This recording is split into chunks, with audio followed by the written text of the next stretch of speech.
When preparation meets opportunity, the world is your oyster. This morning I posted a video. If you haven't went in there and watched the Steve Harvey video, it's extremely powerful. I've probably watched that same clip or some of his clips that has that in there probably 100 times. It's just so powerful. It talks about imagination being God's preview of what's yet to come in your life. And you know, God put your dreams inside your heart and no one else's. And for many years, I was sharing my big, bodacious dreams with the wrong people. Those people didn't have that dream inside their heart. They couldn't see that for me. It was my and God's vision, not theirs. And so I let a lot of people really have a negative influence on my life, and that includes a lot of family and friends. And I'm not saying they weren't well-intentioned, but you know, some weren't. But I did not surround myself with the right people, and I didn't do the right thing for many, many, many, many years. So today I want to give you some examples of what I mean by when opportunity and preparation come together, what that can mean for you. Because so many times I hear people say, boy, they got lucky. Boy, they are so lucky. No, not necessarily. I'm sure luck may have had a little bit of piece in that, but more than likely they were prepared. So when opportunity come along, they were ready to seize that opportunity. And I want to give you a couple of examples. When we finally got our orders to go to Germany, which meant I was able to live out a lifelong dream of getting to live and travel throughout Europe, I didn't waste any time. I did not waste my time when I got there. I was prepared in advance, and it really worked out in a big way.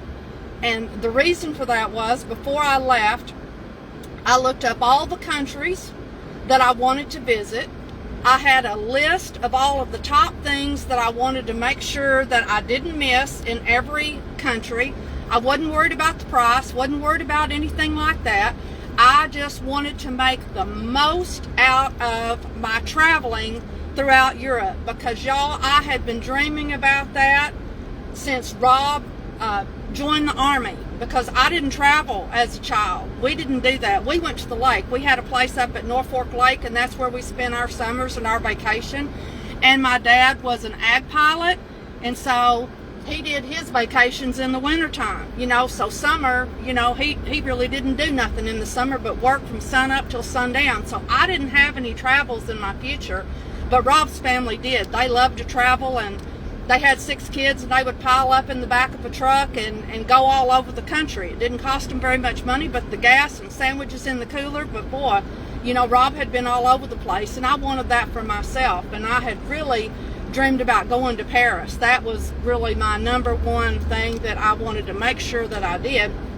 And so I had a list, like I said, of all of the top 5 things in all of the countries, so I knew what countries I wanted to visit, what I wanted to do there, and the activities. And the blessing from that came would be, we didn't always get a lot of time off. We might get a day or two here, a day or two there. And that list came in very handy, because I knew how far something was, and I knew that we could go and do this weekend. So I didn't have to sit around brooding about, oh my gosh, I can't do this because we don't have enough time, we don't have enough money, etc. And so that was the first blessing. The second blessing came when Rob got shot, because what happened was our time over in Europe got cut short.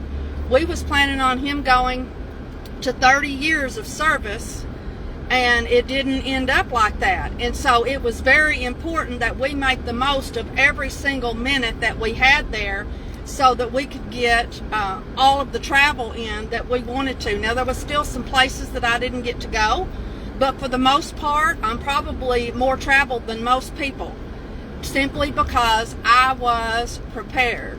So let me ask you a question. What dreams has God put inside your heart?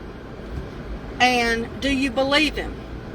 If you believe him, you're going to start working towards that end goal. Now, here's where people make a lot of mistakes. They worry about the how. Don't worry about the how. Don't worry about how you're going to come up with the money. Don't worry about how you're going to get the time off. Don't worry about any of that stuff. I want you to meet God halfway. I want you to show him that you think he's serious and you understand that he put that dream inside your heart for a reason.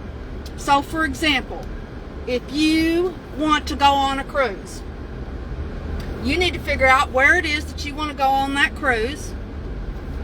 You want to find out everything you can about cruising. You want to find out the clothes, what clothes that you want. You need to start working on that. You need to start building you a cruise wardrobe. I don't care if it's 5 years down the line. It don't matter when it's going to happen. You need to start being prepared. Find out what clothes. Find out what kind of food. Find out what kind of entertainment. Find out from all the people who cruise what are the tips that you need to know. That way, if something happens and you get an opportunity, you can take advantage of it. And let me give you some examples. Let's just say on a cruise. You might not think that you can afford to go on a cruise to all the islands of Hawaii or Alaska. But there's a jillion different opportunities out there that could possibly provide you with a cruise to one of those places. There's contests. You might come into a windfall of cash. I mean, there is a gazillion different things that could come into your life. So the next one is, what about your house? Do you have a dream house in mind? If so, where would it be? What's the cost of living there? What kind of jobs are in that community? What could you do to start preparing yourself for making that move? A lot of people want to come down here to the beach and they want to buy a house down here.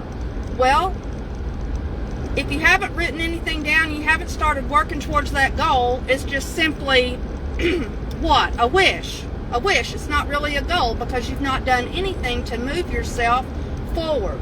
You need to start looking at places.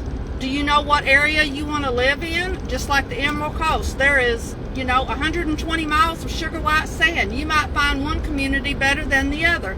You might find options that are more affordable than others. What are you doing to move yourself forward towards these goals? Do you want a new vehicle? If so, go test drive some.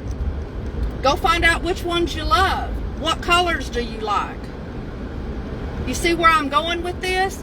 You have to start taking baby steps towards that dream to make it come to reality. What about a job? What about self-employment? What if you want to own and operate your own business? What are you doing to move yourself towards that goal? Are you getting some new job skills? Are you finding out what the requirements are? Are you putting some money aside so that you can buy the equipment or the startup expenses? The graveyard is the most expensive piece of real estate in the world. You know why? Because it's filled with everybody's dreams and aspirations that died inside their heart. Those dreams and aspirations died with them. I don't know how many times I hear people say, man, I had that dream as a kid. That's pretty sad. You get up 60, 70 years old and you had a dream that never came to fruition. You need to start working on it. I don't care how old you are. I don't care what stage of life that you're in. I don't care what kind of obstacles that you think are in your way. Forget about those. Just start taking baby steps. Baby steps. Think about one thing. Just get quiet. This is another thing, that we are in such an entertainment, activity-driven lifestyle. We need our phones to keep us entertained. We need a movie to be on. We need sound in the background. It's really hard for people to get quiet and get alone and spend time with God and spend time with themselves. It's very uncomfortable for many people. If you don't believe it, try it. Sit down. 5 minutes is a long time when you're by yourself just being quiet. But this is where the magic happens, y'all. This is where the magic happens, where you can sit and be quiet and just listen to your head and your heart and listen to what God is trying to say to you. So I'm going to end this call right now. But again, I want you to know that when preparation meets opportunity, the world is going to be your oyster. What if I called you right now and told you, hey, I got us free tickets to go to Hawaii? Could you go? Could you go? Could you pick up right now and be prepared at a minute's notice that we could go somewhere cool and spend a couple of days? The answer probably is no. If not, if you've got those big dreams inside your heart, places you want to go, things you want to do, start making preparation for it. Start making preparation for it. Start small. It doesn't have to be big, y'all. It doesn't have to be big. It can be as simple as going and buying you a pair of cool sunglasses for the beach, or a new bathing suit, or anything. It can just be anything that's going to move you forward and start attracting the goal that you want, because God needs to know that you're serious. One last thing. If you want money, God's not going to trust you with a lot of money if He can't trust you with a little money to do the right thing. Are you being a good steward of your money? All right. This is Nancy Gaskins, sowing seeds of financial hope and entrepreneurial opportunity in communities around the globe. If you have not, please go to my YouTube channel, Nancy Gaskins, Passive Income Generators. Click the subscribe button so that you can be notified every time I drop one of these short little videos. Please like, comment, share, whatever. Reach out to me personally. I love hearing from y'all. Give me some ideas on what topics that you'd like for me to cover each day. Y'all have a fabulous day.